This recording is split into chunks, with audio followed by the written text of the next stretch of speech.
एक तू ही निरंकार। पद संख्या 218।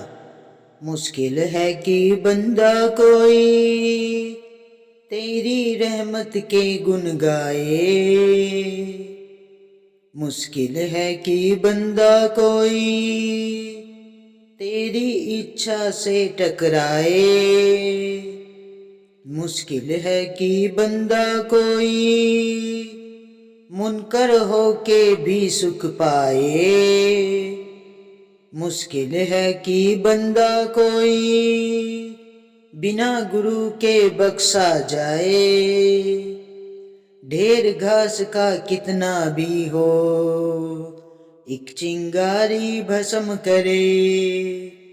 कहे अवतार इक्कन बख्शिश का सब पापों को खत्म करे। मुश्किल है कि बंदा कोई तेरी रहमत के गुण गाए।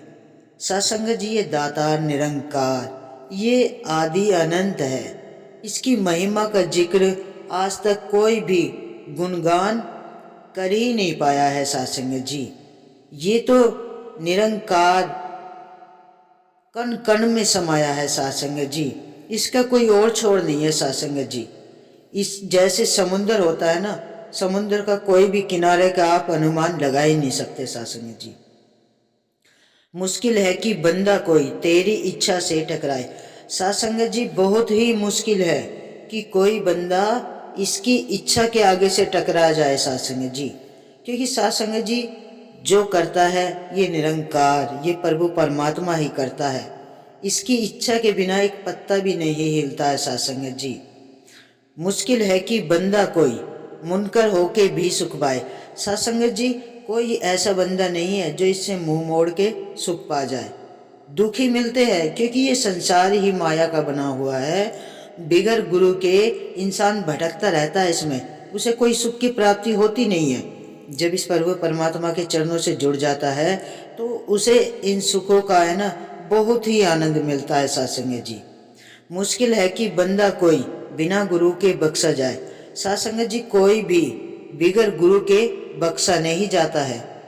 जैसी करनी वैसी भरनी, लेकिन ये प्रभु परमात्मा है ना सबको बख्श देता है सत्संग जी।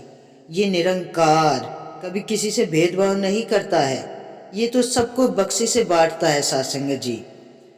ढेर घास का कितना भी हो एक चिंगारी भस्म करे।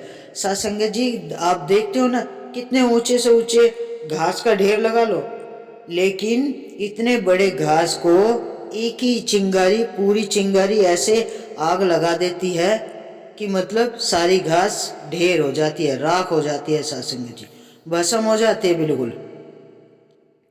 कहे अवतार इक्कन बख्शिश का सब पापों को खत्म करे।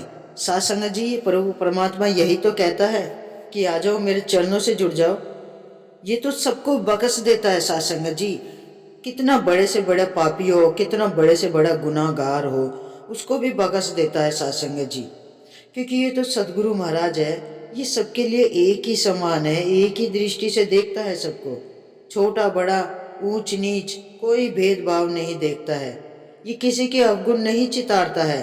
और सच्चे पातशाह कहते भी यही है कि अपने आप को सुधारो, दूसरे के अवगुण मत चितारना। दूसरे के अंदर क्या अवगुण है ये कभी मत देखना, बस अपने आप को सुधारे, अपने आप को देखो कि हम कैसे हैं। हमें दूसरों को ये नहीं देखना है कि वो क्या खा रहा है, कहाँ जा रहा है, कहाँ आ रहा है, क्या काम कर रहा है। हमें तो सिर्फ अपने आप को देखना है, अपने आप को सुधारना है। अगर हमें सहन करना आ जाता है ना, सहन करना आ जाए, शांत रहना आ जाए, तो सत्संग जी हमारा जीवन है ना इस निरंकार के चरणों में फिर जुड़ता चला जाता है। मन भटकता नहीं है। फिर अगर हम किसी दूसरे के अंदर घुसेंगे ना तो मन हम इसमें है ना ज्ञान का ठहराव नहीं रहता है मन के अंदर, फिर मन भटकने लगता है सत्संग जी। और जब भटकता है तो फिर ये कंट्रोल में नहीं आता है। ये फिर इसी के चरणों में जब हम जाते हैं, इसके चरणों में शीश झुकाते हैं, तभी ये मन शांत होता है। वरना तो इंसान को ये बहुत बुरी तरह भटका देता है सत्संग जी। तो सत्संग जी, हमें भटकना नहीं है, इस सत्य के रास्ते पे चलना है। हमेशा अपने मन में इस निरंकार को बसा के रखना है। तू ही निरंकार, मैं तेरी शरणा, मैनू बख्श लो। हमेशा सुमिरन को अपने मन में रखना आठों पहर। जब ये सुमिरन हमारे मन में आठों पहर रहेगा, एक प्रभु परमात्मा का एहसास रहेगा, तो ये मन है ना, हमें कभी भी भटकने नहीं देगा साथ संगत जी। तो आप साथ संगत जी मिल के ऐसे सच्चे पातशाह के दर्शन करें, इसके चरणों में नतमस्तक होकर अपने जीवन को इस असीम विस्तार की ओर ले जाते चले जाएं और सदगुरु महाराज के चरणों में सेवा संगत सिमरन से सदैव जुड़े रहे साथ संगत जी। तो साथ संगत जी बड़े प्यार और सत्कार से कहना, धन निरंकार जी।